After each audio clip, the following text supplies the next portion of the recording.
రవి ఒక మంచి college student.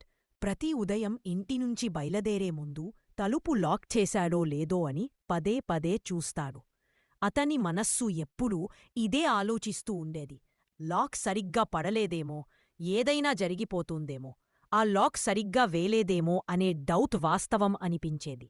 దానివలన క్లాస్కి కూడా తరచూ ఆలస్యంగా వెళ్ళేవాడు.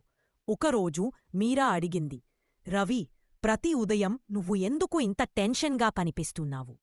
రవి నెమ్మదిగా అన్నాడు, తలుపు లాక్ చేశాడో లేదో మళ్ళీ మళ్ళీ చెక్ చేయకుండా నా మైండ్ వదలడం లేదు.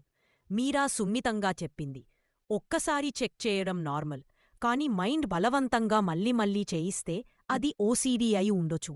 అది కొన్ని పరిష్కారాలతో మరింత తగ్గుతుంది. మీరా చెప్పిన పరిష్కారాలు రవి ఓసీడీ నిజమైన ప్రమాదం కాదు.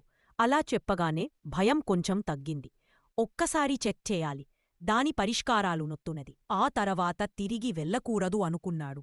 డౌట్ వచ్చినా కూడా వెనక్కి వెళ్ళలేదు.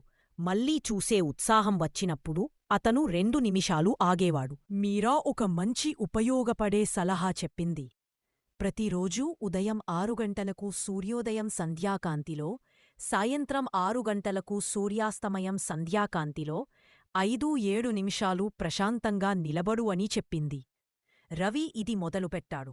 సూర్యకిరణాలు ముఖంపై మృదువుగా తాకుతున్నప్పుడు అతను నెమ్మదిగా శ్వాస తీసుకుంటూ ధ్యానం చేసేవాడు. 4 సెకండ్లు శ్వాస లోపలకు తీసుకొని, 4 సెకండ్లు హోల్డ్ చేసి, 4 సెకండ్లు బయటకు వదిలేశాడు. దీనితో మనసు కాస్త కూలయ్యింది. నర్వస్ సిస్టమ్ శాంతించింది. మైండ్ స్టేబులయ్యింది. ఉదయపు ఆందోళన తగ్గింది. కంపల్షన్స్ కంట్రోల్ చేయడం సులభమైంది. సూర్యకాంతి అతనికి నిజంగానే ఒక నేచర్ థెరపీలా పనిచేసింది. రోజురోజుకీ రవి తన మీద నియంత్రణ సంపాదించాడు. ఇప్పుడు ఒక్కసారి మాత్రమే చెక్ చేసి ఆత్మవిశ్వాసంగా బయటకు వెళ్ళగలుగుతున్నాడు. అతని మనసు తేలికైంది, చాలా ప్రశాంతంగా మారిపోయింది.